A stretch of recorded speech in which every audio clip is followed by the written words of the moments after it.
In the late 18th century, Britain sent ships to the edge of the known world, not to explore, not to trade, but to survive. At the head of that journey was a single vessel, the flagship of the First Fleet.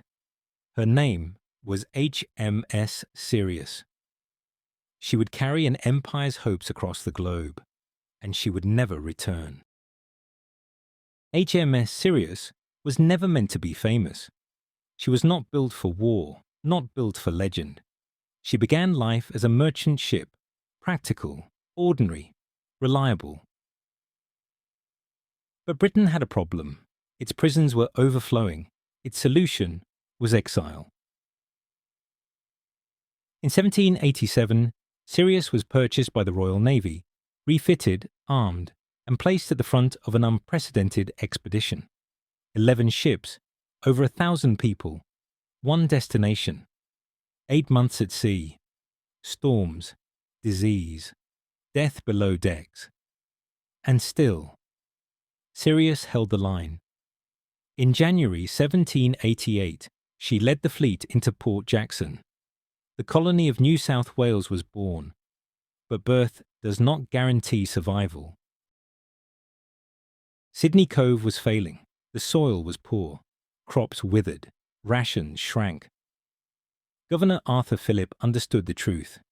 If supplies did not arrive, the colony would collapse. There was one hope.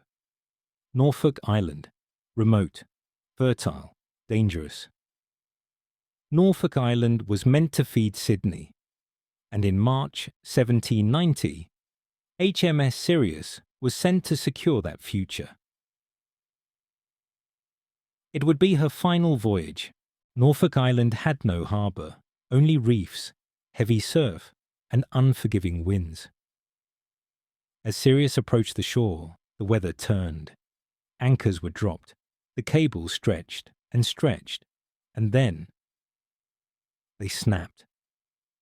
The ship was driven sideways, helpless. Wave after wave smashed her hull against the reef at Slaughter Bay. Timber cracked, water poured in. HMS Sirius, flagship of the First Fleet, was lost. And yet, not a single life was taken. But survival would come at a cost. Over 90 officers and crew were stranded. Supplies meant for Sydney were gone. The colony was weaker than ever. For nearly a year, the men lived in isolation. They salvaged everything: iron, timber, sails, cannons. Nothing was wasted, because nothing could be replaced. Eventually, rescue came, aboard a ship built from the remains of Sirius herself. HMS Norfolk. The wreck had become survival. The flagship had fallen, so the colony could endure. HMS Sirius never fought a battle. She never returned to England. She never fired a shot in anger. Yet her loss changed history. It forced adaptation. It exposed vulnerability. It proved how fragile Britain's grip on Australia truly was. Today, the wreck of Sirius lies protected beneath the waters of Norfolk Island, silent, broken, enduring.